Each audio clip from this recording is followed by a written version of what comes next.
Um, we are live we are live across the board. Now we can go live on Instagram as well. So hello everybody and welcome to another episode of Eating at a Meeting. I am so excited to bring to you today. It is Black History Month, as we all are aware. And I'm excited to bring to you my friend Tie Whittaker, who's here. I don't know why this is showing. And who is a friend of mine through La Dame's des Escoffier here in North Carolina. She is the owner of Buttermilk Boutique and is a professional pastry chef for 13 years. She blends her Southern roots and culinary experience to create stunning pastries, which unfortunately I can't eat, but they look, because they're not gluten-free, but they look absolutely delicious. So hi, Ty. Hi, and we'll talk about gluten-free. Most of the time Okay. they're not gluten-free, but I was actually trained as a gluten-free baker, so. Which is true, yes. Okay, cool, awesome. Okay, so just before we started the show, I was asking her, because she studied political science in college, and that's what I went to school for originally. And then I said, why did you get out of poli-sci, or what changed your mind? And so I need you to tell that story. So I went to Xavier University in Cincinnati, go Musketeers, and for my undergrad degree. And actually, I've always wanted to go to culinary school. I wanted to go to culinary school after high school, but my father said chefs didn't make any money. And so he wanted me to become a lawyer. Sorry, that cord keeps falling out. But I studied political science and international affairs in undergrad because that's what my dad wanted me to do. So to deal with the stress of political science and international affairs and 21 hours a semester and all of those things, I baked my way through undergrad. Wow, really? I baked my way through undergrad.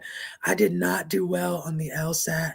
I can say that now because I'm successful in what I'm doing right now, but honey, test taking and all those things were so very nerve-wracking for me.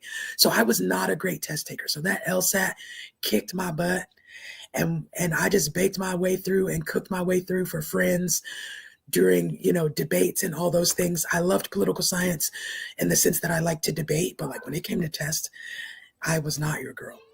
So wow. I did political science and international affairs, and I stuck with it because that's what my dad wanted me to do. And I wanted to make dad proud, but it was not my original plan. Okay. And then, so when you graduated from college, how did you then become a pastry chef? So I moved to California with a boyfriend for love instead of going into political things. And while I was there, I kind of started a little cake business to help pay for bills. So I would just do kind of cakes on the side, just to practice and things like that.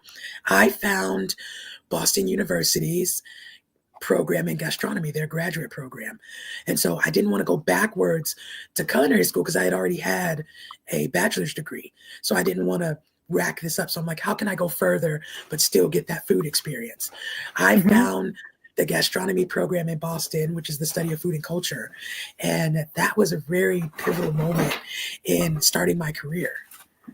I love the school. We did an intense culinary program for like 4 months where I was trained as a cook. I got my first bakery job down there. I did wedding cake internships. So that whole experience in Boston was really what started, my culinary journey. I helped friends with their bakery in Brighton, and I worked for Glutinous Minimus, which was a gluten-free bakery in Belmont, Massachusetts. And so I was getting all these different experiences, working with Jacques Pepin, working with a lot of the local chefs in Boston that had connections with the school, working with the undergraduate food program, kind of watching their students during culinary labs and things like that. So I just kind of fully immersed myself in that experience at Boston University. Awesome. That is so cool. I mean, and it's amazing. I mean, you and I have hung out together for a long time, but I didn't know that. So I'm excited to learn that and really introduce everybody to you, because just hanging out with you, I love doing, because you're just fun and bubbly. But there's a lot more to you. Facts. Yes, exactly. So, okay, so and then when did you move down to North Carolina, and why did you do that? So I finished school in Boston, and I stayed probably for an extra year until my father's mother, my grandmother, um, was diagnosed with breast cancer. And she was having a little bit of a hard time. You know, my grandparents lived in their own, and she still does. But I came down to kind of help them out as she was recovering from a mastectomy that Hmm. she had on one of her breasts. So, you know, my grandparents are old. My grandfather could only do so much. So I came down here, one, because I loved her. I called her mom. And, you know, it felt right to come down and help. So I was doing really well in Boston, but I miss family. And then especially when she got diagnosed with breast cancer, I felt the need to come down and help out. And so I moved down here for my grandmother, ended up getting my first fine pastry job in Raleigh at the Carolina Country Club. And, you know, just kind of working my way through, you know, navigating fine pastry through Hmm. that and helping my grandmother out at the same time. That's awesome. And when I met you, you were not at the country club, but you were at a retirement community. So all these elderly human beings got the deliciousness of your pastries. Yes, and they've watched me compete on Food Network, and they I just recently left the I call it the 60 and up club. I left on January 1st to kind of dive into entrepreneurship full time. But I left the country club. I did kind of a stream of restaurants and things like that. My husband and I met at the country club. And so we kind of follow each other around, right? Like I started at the restaurant, brought him on. He started at the 60 and up club, brought me on. And that was during COVID. So it was only supposed to be a temporary position, but the pastry chef that they had there was, I think, in her 70s or 80s. And so it was a What? really, yeah, it was a really risky time for her. She had been the pastry chef for the past, I think the building's been open for about 22 years. So she had been the pastry chef for about the past 18, 19 years. So from when it first Wow. opened up until I came in to take her spot temporarily, just because, you know, as you know, at that time for elderly folks, Hmm. it was a very risky and, you know, a dangerous time, especially with COVID. So I came in just as a temporary until COVID was supposed to go away. And then she was supposed to come back, except she never came back and I stayed. Okay, awesome. All right. Well, and then kudos to you for going out 100% on your own in January. Thank you. Um, it is entrepreneurship is a thing, it's stressful and it's Girl, not it's a roller always. coaster, honey. Yes, ma'am, it is. It It's a roller 100% coaster, is. but Yeah. it's a very it's a hard thing, financially, emotionally, physically, but it's a very rewarding thing. Mhm. It's nice to be able to finally put 100% of my efforts into the business that I've been wanting to put 100% in for so long. Right. That's awesome. Well, I'm very proud of you. Thank you. Um, okay, so today's session, we titled it "Why Black Culinary History Matters in Events: Food as a Cultural Experience." And so really want to tie, pun intended, I guess, um, pull that into what you're doing because I think a lot of it came from you got some inspiration from your grandmother, Angel. She was an influence in your baker. Is that the woman that is in North Carolina? Or is that a No, different that grandmother? That's it. so Yeah. yeah, that's my mother's mom. So Okay. that's my grandmother on my mother's side. Yes. Okay. So her and her mother, which is we call Big Mama. So my grandmother Angel and my Big Mama, my great grandmother Gladys, are two very influential persons, you know, for Buttermilk Boutique. And how did they inspire you with their recipes and things and what you do now? So right before I started grad school, I was in California, which is where my grandmother Angel was. I lived there with a boyfriend, but she didn't live too far away, so I got a chance to visit her and kind of uh, rekindle that relationship that we had when I was much younger. Unfortunately, right before I left California, from diagnosis to death for her was 2 weeks. It was a very aggressive cancer, a Wow. very aggressive cancer. The month before her death, like we spent a lot of time together. We spent a lot of time going to church and learning about why she was so into the word. We spent about a month baking together, and she just shared lots of things with me, talking about marriage, talking about how they used to make buttermilk from scratch. She shared a lot of recipes from her mother with me just in that month. And even though we were very hopeful that, she would kind of come out of this cancer thing, I think she knew that she was going to die. And so she passed on, in that very short time that we were together, she passed on recipes and stories and a lot of things that I didn't know when I was a kid. And so when she died, I kind of found that as my chance to, like, I always wanted to be a chef. So I was like, all right, I think this is a good reason to dive into it. She's left me with all these family recipes, all of these stories that we didn't necessarily know, or at least I didn't know. And it just kind of sparked something in me. So I was like, I want the rest of my life to be dedicated to her. We were supposed to start a pie company together. And so that was our initial conversation. Mm-hmm. I was learning about culinary school. She was teaching me the things that she knew. And I was kind of applying my knowledge of, like, learning to measure and things like that. So we would bake together, and I'd be like, oh, hold on, put that in the scale and let me see how much that scant, amount of salt is. So that's how I converted a lot of her recipes during that time we baked Interesting. together. And so I decided to dedicate the rest of my career going to grad school and starting the business to her. And originally her pies, which are not really my thing. I just wasn't really great at them, but she was magnificent. I mean, she was known for her pies in the community, right? We would bake for the sick and shut in for church and things like that. And so buttermilk pie is what started the business, because that is what she was famous for. So I was like, I'm not really great at these, but, like, I would bake buttermilk pies and bring them around and people loved them. And so that's the buttermilk part of the business, right? It was the pie. Mm-hmm. And the boutique was that I didn't want to be confined to pies, right? Like, she wanted to just do pies, and I just wasn't good at them. I like doing other things. And so the boutique part was, I wanted it to be a from scratch bakery using my family recipes, but doing all these other things. So the banana pudding, the peach cobbler, and things like that.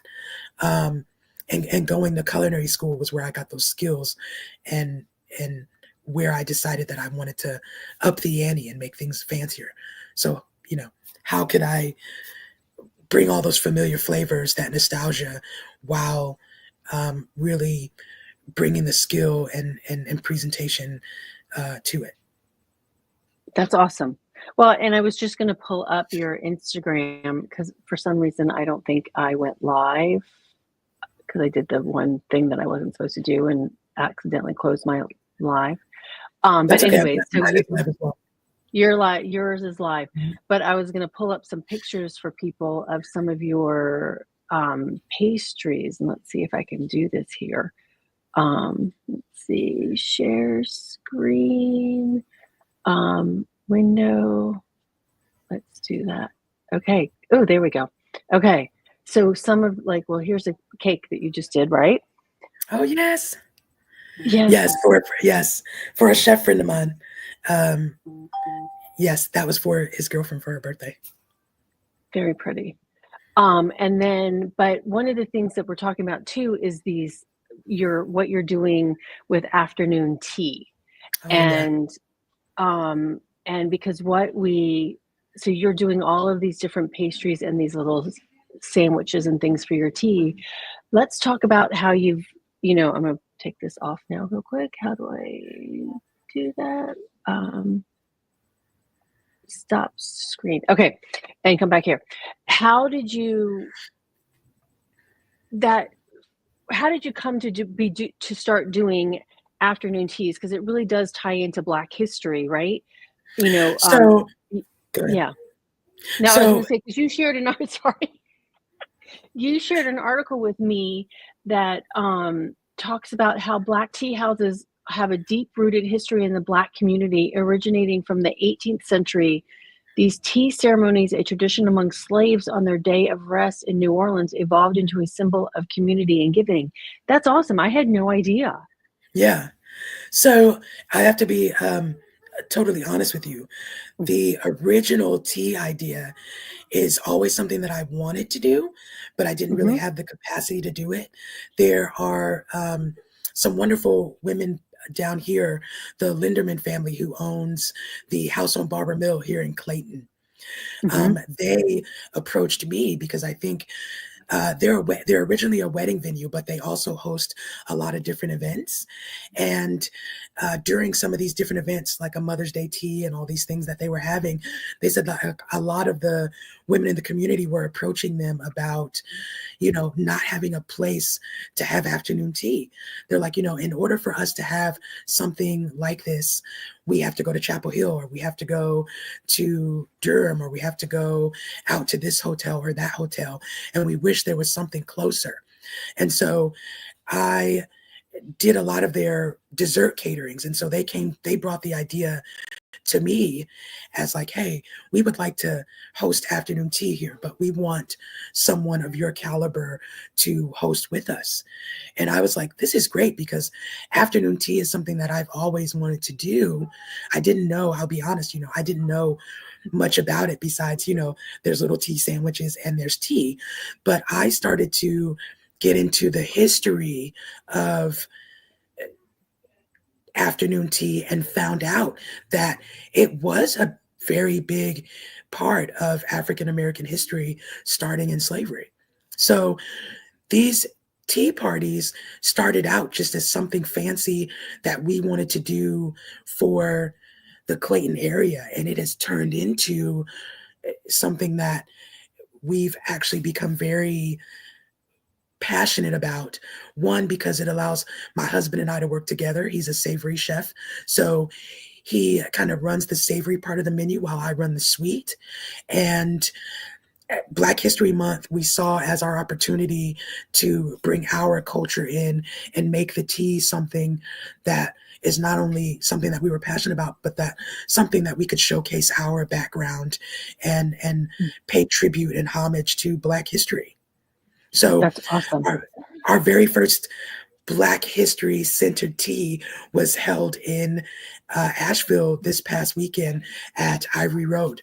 Shout out to Chef Jill Wasilewski, who invited us out. It just so happened to be Black History Month. And she said, I want you guys to come and do a tea. And we were like, hey, can we do it for Black History Month? Because this is something that we've always wanted to try, a menu centered around our background, our Mhm. family, food history, and those memories that kind of formulated who we are today.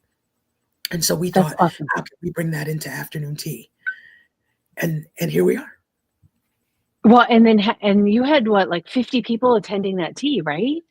So I think altogether we had two seatings, and Mhm. altogether it was 40 people. Okay, okay, awesome.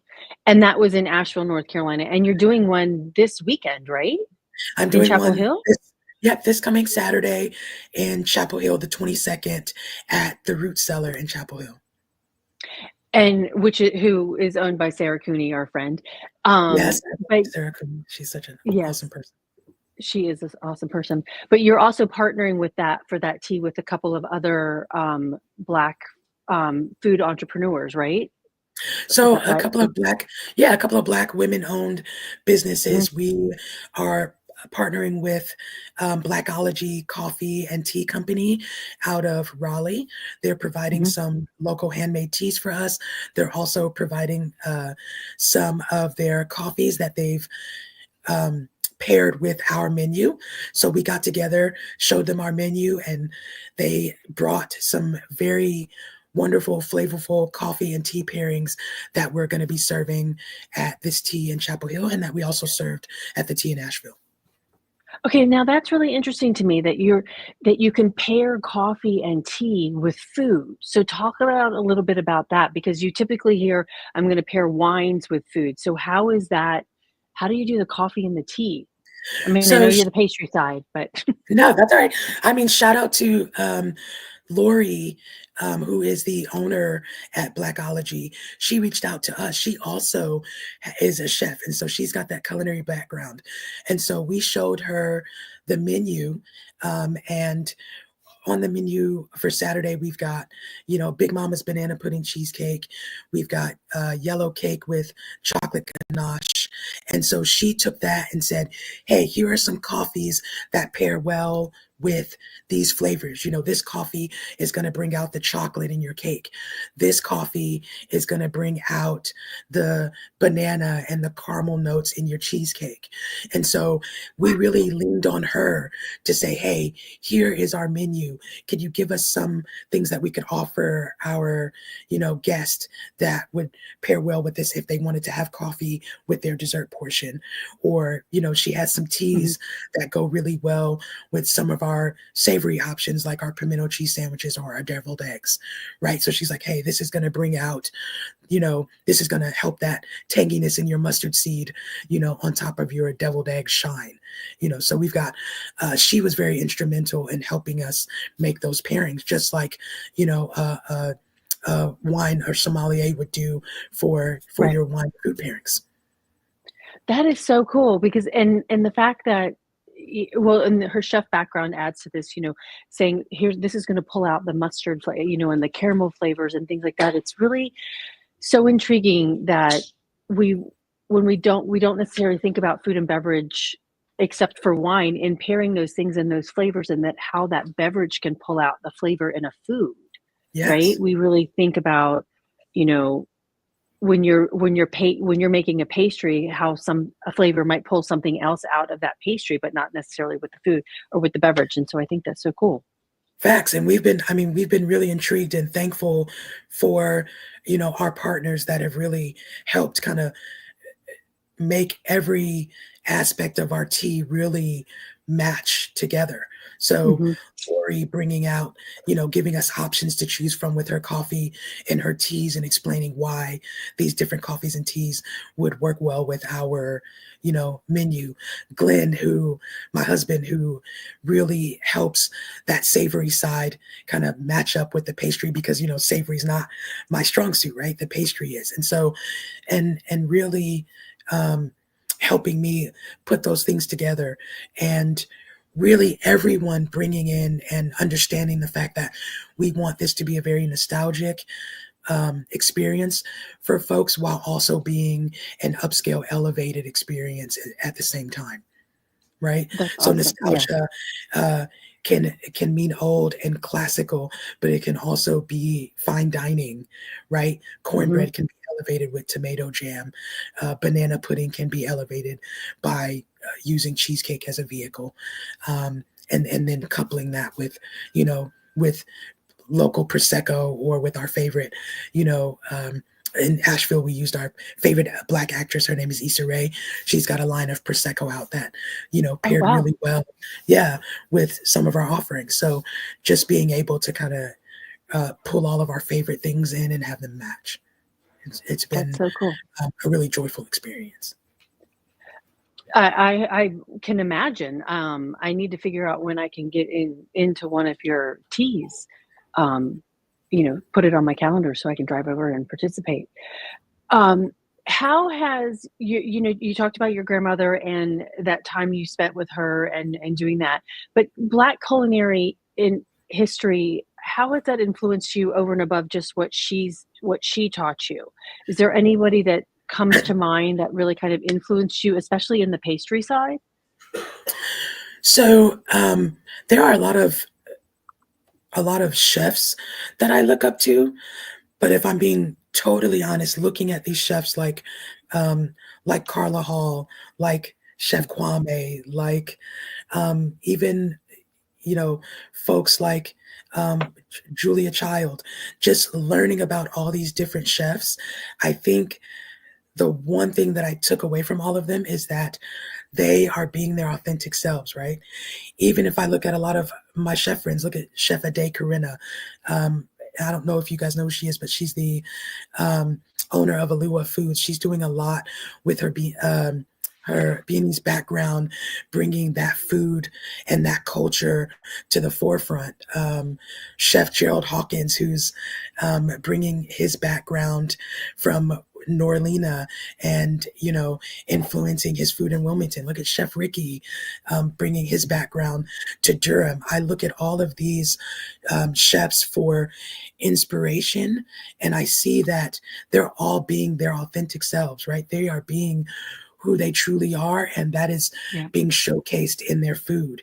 And when I first started out as, as a chef or as a young pastry cook, I didn't know who I wanted to be, right? It was a struggle between like learning French technique and not understanding where my culture fit within what I was learning. And I think just recently over the last few years, I'm like, why don't you just be who you are? Right? Be who you are. Do the things that you want to do. Be your authentic self, right? Like if you want to turn your grandmother's peach cobbler into, a molded plated dessert, do that and show people that peach cobbler can be an elevated, thing while still being a very nostalgic thing. And I think that learning to be my authentic self has been nothing but eye-opening and made me the successful chef that I am today. And I think that it's making other chefs that I'm watching and who I'm proud to call friends, they're being their authentic selves. And it's really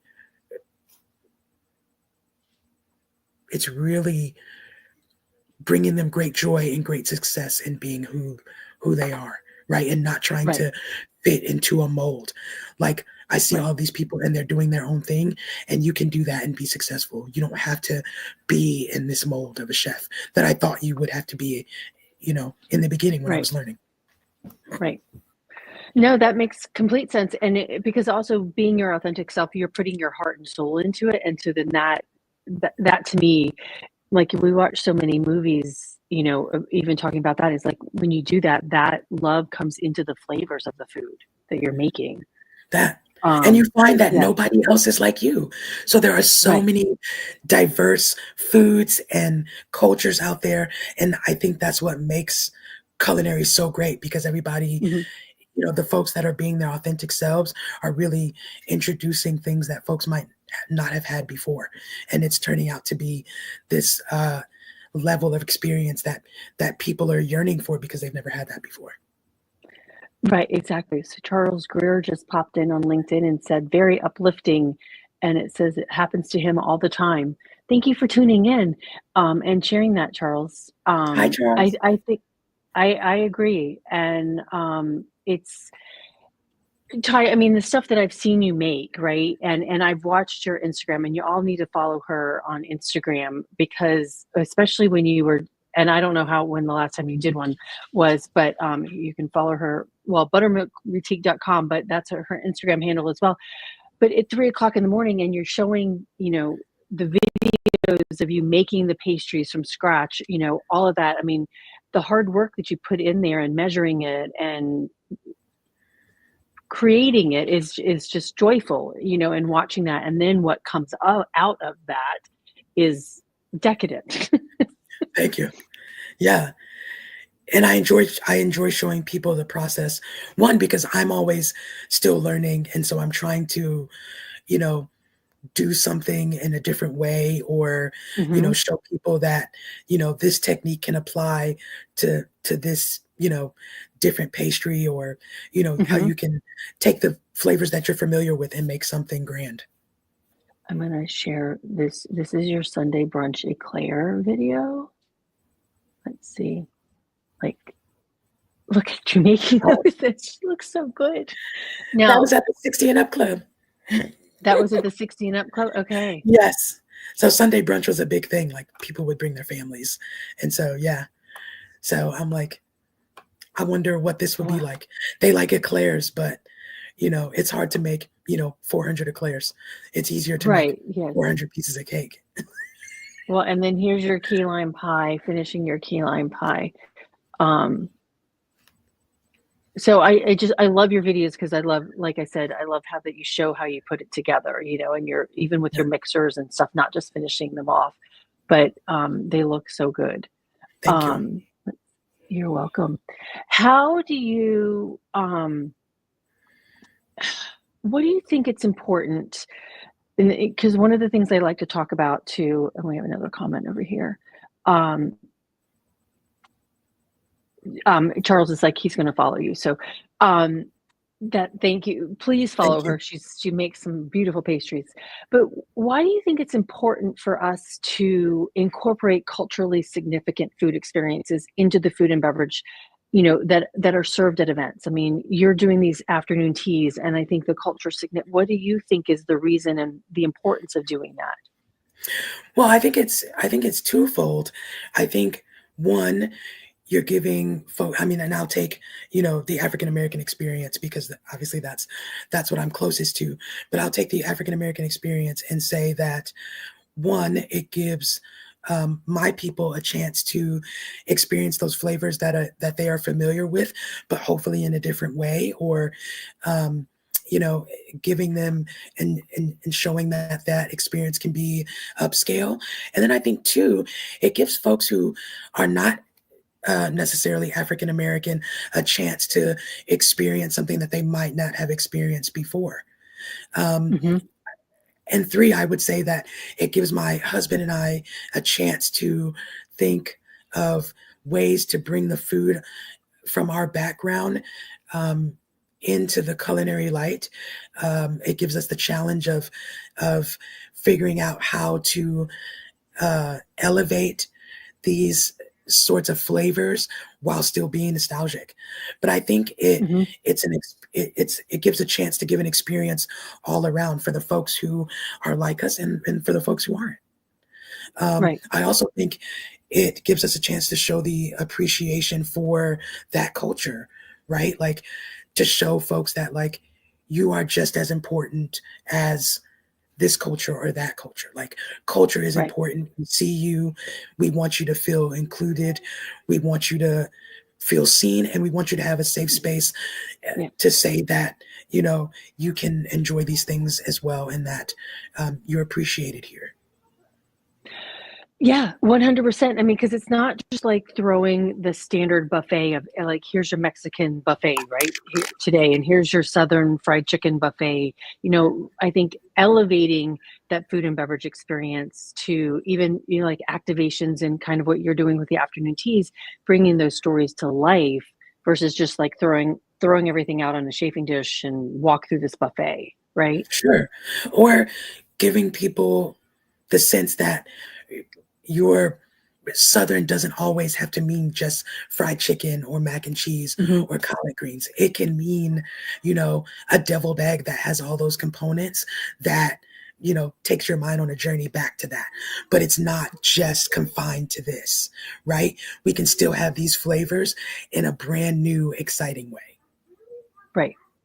What's a flavor that you love to work with and to bring out and to showcase that you think is truly Southern or truly from your grandma, from your pastry history with your grandmother?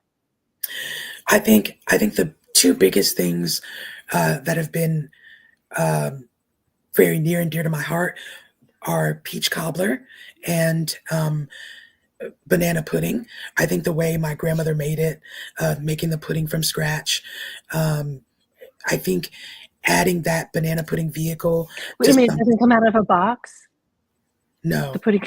no, I'm kidding. Yeah, no. Grandma, yeah, okay. grandma made it from scratch. Yes, so we make the Okay. pudding from scratch, um, and I think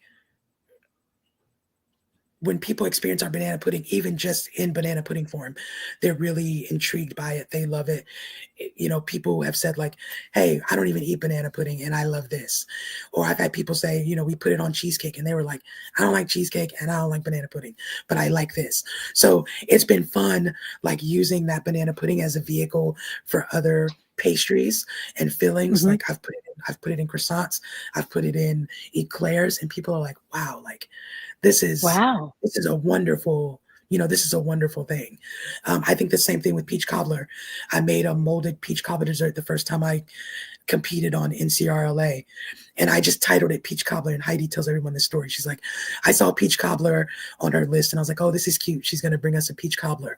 And when she saw that molded dessert and they cracked open the peach and the filling came out and the peach filling came out, and they were like, okay, like, okay, this is a thing. Yeah. And so that has been my thing, like showing people that something, familiar like this can be something elevated. And so those have been my two favorite, like, kind of show-stopping things to play with.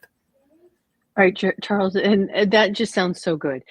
Charles just said banana pudding was his first dish he used to make as 8 years old.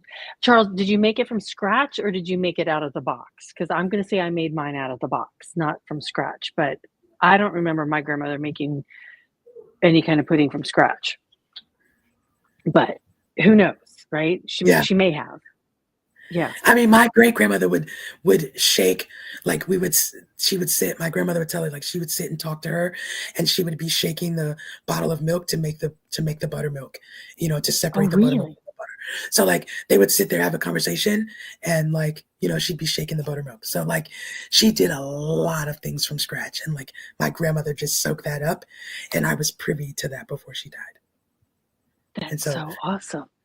It's it's wonderful to see, and my girls, talk about making things from scratch. So it's like, I'm passing that down. And so that's one of my things, like making things from scratch, even though it could be harder or more time consuming, like it's more rewarding, I think, for me.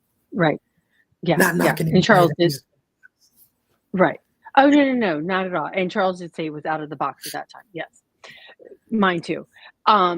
So what, or as a Black woman in pastry, and we both, I mean, I know Carla Hall. She spoke at La Dame's conference this past fall, and just like mind-boggling. Yeah, amazing. Yes. Right, exactly. And then watching her I have a video of her putting her top together. It was mind-boggling. But so, as a Black woman in pastry, what challenge have you faced? Any challenges in the industry, or have you? Yeah.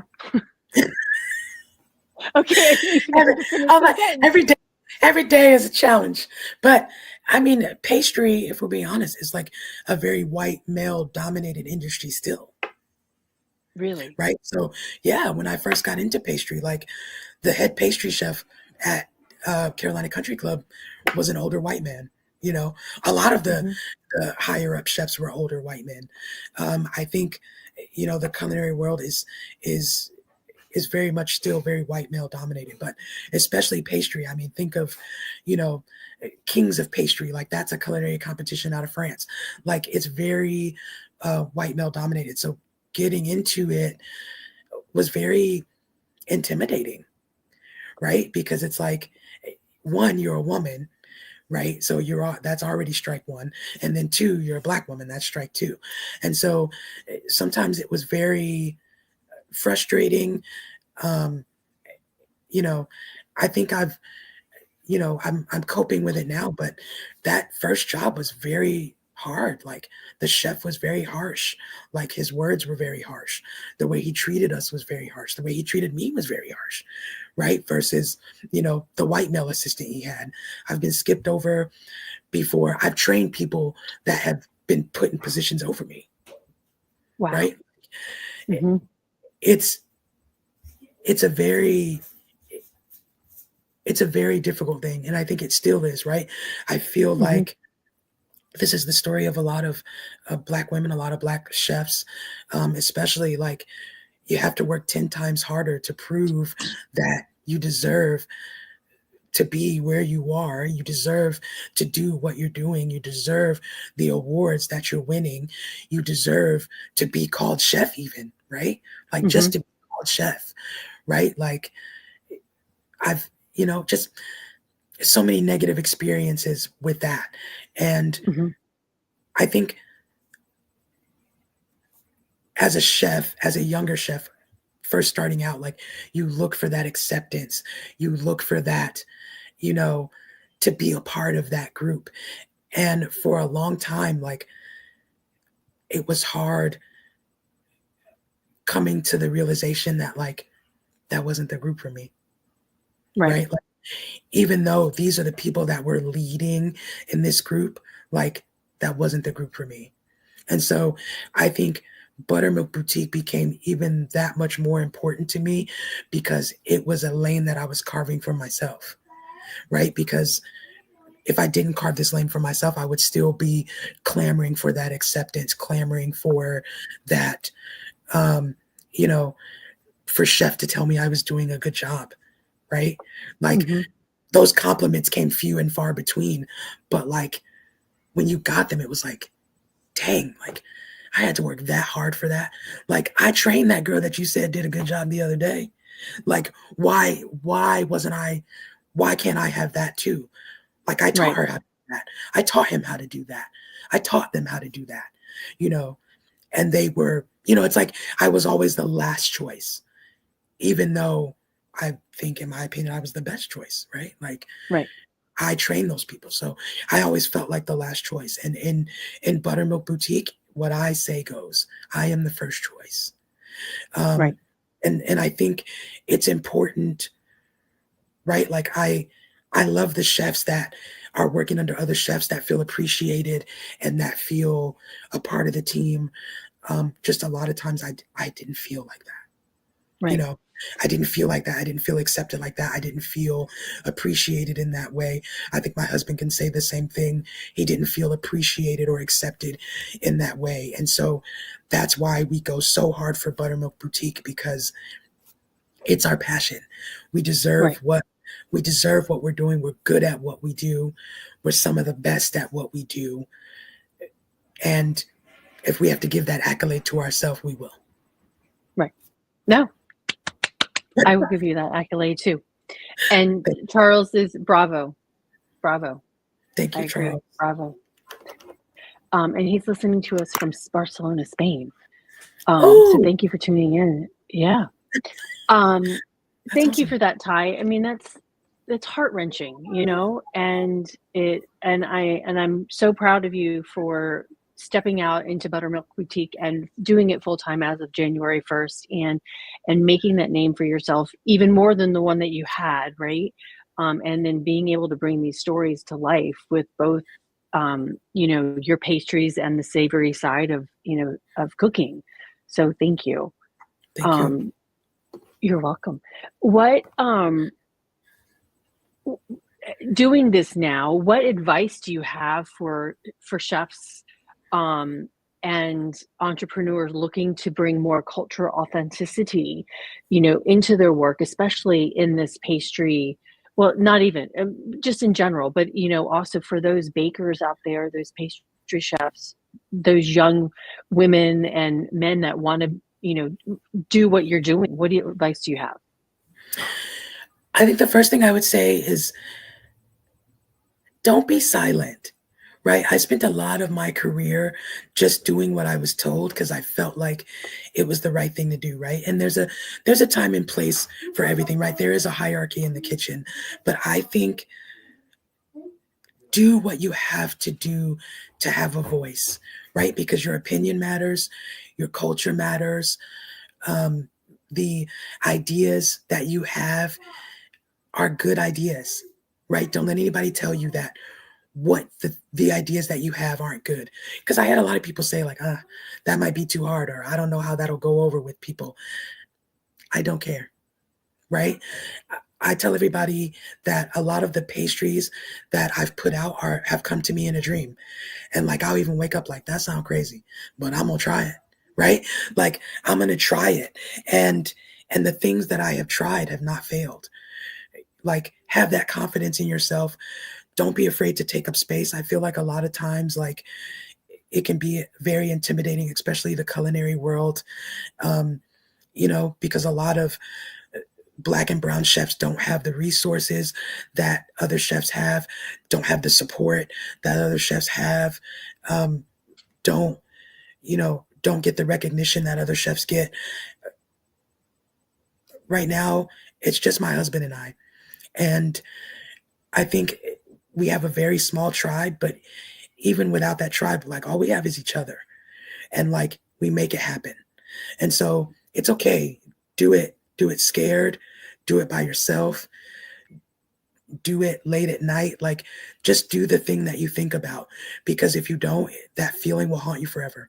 I think I've thought about stepping away from Buttermilk Boutique so many times because of how hard it is, because of how much it's taken a financial toll on my family. But I think sticking with it has been more rewarding. I think doing those things that I dream about, no matter how hard it is, has been more rewarding than all of the accolades, all of the winning competitions. Like the fact that I've done things that somebody told me I couldn't do, or even the things that I thought I couldn't do, and I just push myself to do it, have been so rewarding. So like, do the thing. Like, do the thing. I'm scared to death. I walk out on faith every single day I wake up, right? Like, I don't know how this thing is going to go, but I do it and I see it through, and I have not failed yet. God hasn't failed me yet, right?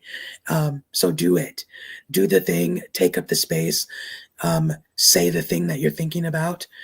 I think, you miss what is it? You miss 99% of the shots you don't take, right? Like, take the shot.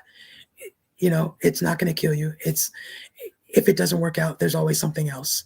And I've Right. taken that into account every day, going into these teas and, or putting out that menu that was very, African American forward, right? Very, very Black, as I would say, like, and people received it and they loved it. And that's the validation, right? Right. Like the Right. validation that you need is your own. Don't Right. worry about what everybody else thinks. The people who want to love you will come, Right. and the people that don't will stay away, and that's fine. Right. You don't. Well, it's funny. I loved everything you just said, and I loved the very, very end, because the other day I was in Starbucks and I was reworking some wording for myself for what I do in doing culinary audits for food inclusion and things like that. And I was going to take out some words about belonging and inclusion and diversity. And Nicole from the Starbucks in New Bern, she's like, Tracy, that's what you do.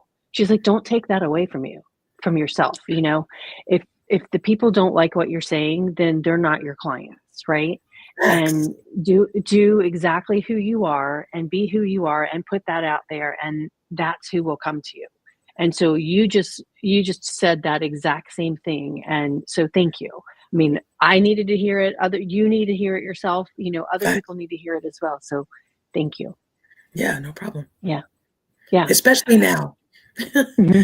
Right. Yeah. your Yeah. your your Yeah. values and your morals, especially Hmm. now in this heated climate, or what you have left, stick to them. And the Right. and the people that align with that will come to you, and they will support you no matter what, no matter what's going on, no matter how bleak it might look, no matter the time, no matter the day. Like, if someone else's values align with what you're doing, they will come, they will support Right. you, and those are the clients that you want anyway. Right. Exactly. Exactly. And maybe they'll eat one of your delicious pastries and realize that, they can change, right? Or, Right. something is not necessarily has to be this way, right? Right. Like, And ask the question. You said you can't indulge because I don't do gluten free. I do right, gluten free, but I have to right. know, like, I have to know that you're Mm, gluten free, and I will do what I have to do to make it gluten free for you. We right. had one person at the last tea, and they had a whole tray of gluten free delights for themselves. Really? That's awesome. Really? I tried my best to do every single thing that was not gluten free to make it gluten free for that person. Awesome. So don't be afraid. Ask the question. If I can't do it, I'll let you know. Like, Right. but I will definitely try. So gluten free is our thing. Don't be afraid of that. I'm well versed in that. I was trained in gluten free. Now, vegan, y'all gonna have to work with me. I'm trying. Okay, y'all gonna have to work with me. I'm not there yet. I'm not there yet, but I am. With the price of eggs, you might need to be. Right. I'm not good at it yet, but yes, with the price of eggs, we're gonna experiment because it's Hmm. crazy. Yeah, it is crazy. Well, and we went out last night for my parents' 59th wedding anniversary, which is today, and, we went to a restaurant down called Caribsea down at Moorhead, Mhm. um, or no, Emerald Isle, sorry, Emerald Isle, and they do a gluten-free crab cake, and, I mean, I couldn't take a picture to make it look really what it was, but, I mean, it's lump crab meat, and I asked him at the end, I'm like, "What did you use?" And he's like, Glutino crackers, which is like a what is the white cracker? Like a Not Ritz, saltine. but like a saltine, right? But it's Mhm. glutino, so it's free of gluten, or Yeah. yeah, gluten ones. And it is to die for, that crab cake. It is so good. But he's like, we want to make sure that everybody's got something here to eat. And Yes. so, thank you. Yeah. Oh, so I have to. I what am I doing on Saturday? Do you have any seats left on Saturday? We have some seats left on Saturday. Come Okay. come see us. I've got I all the I gluten-free things. I'm ready. Okay. All right. I might do that. Okay. Yay.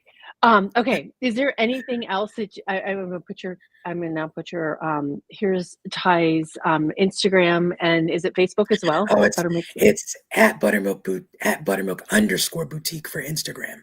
Oh, But okay. that's Okay. okay. At Buttermilk_boutique for Instagram, at Buttermilk Pastries for Facebook. Yep, perfect. Okay. That's our Okay. Instagram, and at Buttermilk Pastries for Facebook.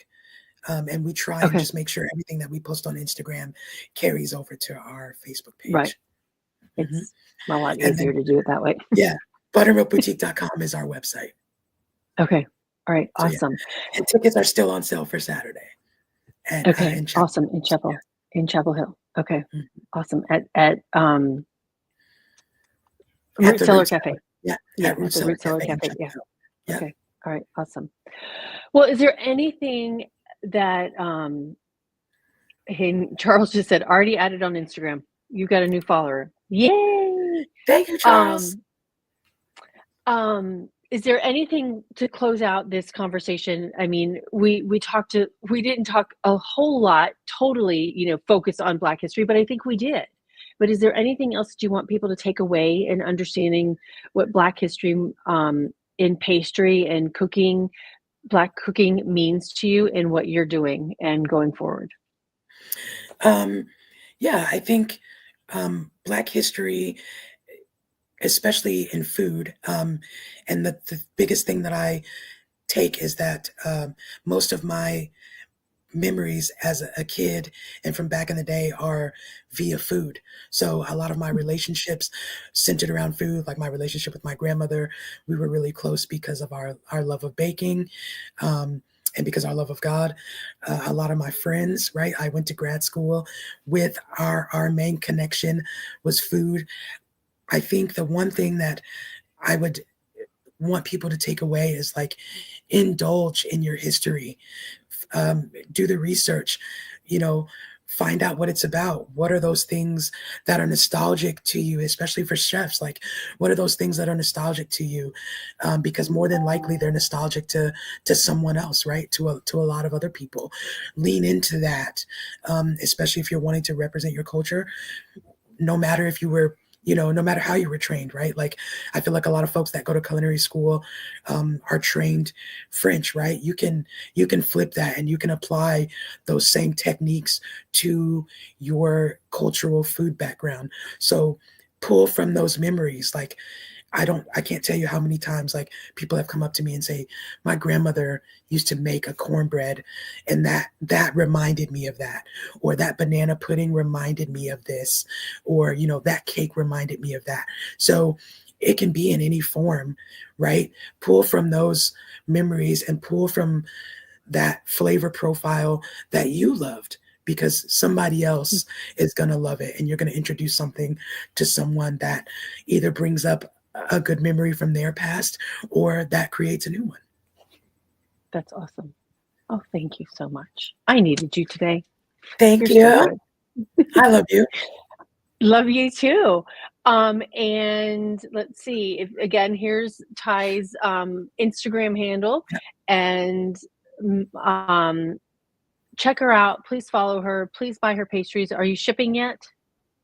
So we ship our peanut brittle, but our cheesecakes have gained some notoriety, and we're trying to figure out how to get those out to the rest of the world. Okay.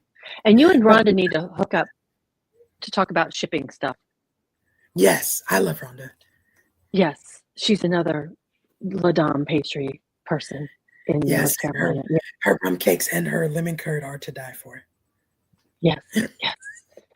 Oh my Just to put goodness. that out Oh there. my goodness. Right. Okay. You are Jal. Thank you so much. Everyone, this is Tie Whittaker, Buttermilk Boutique, out of North Carolina. Please look her up. And I appreciate you taking the time to talk to us about the value of knowing the cultural history about food and beverage. So thank you.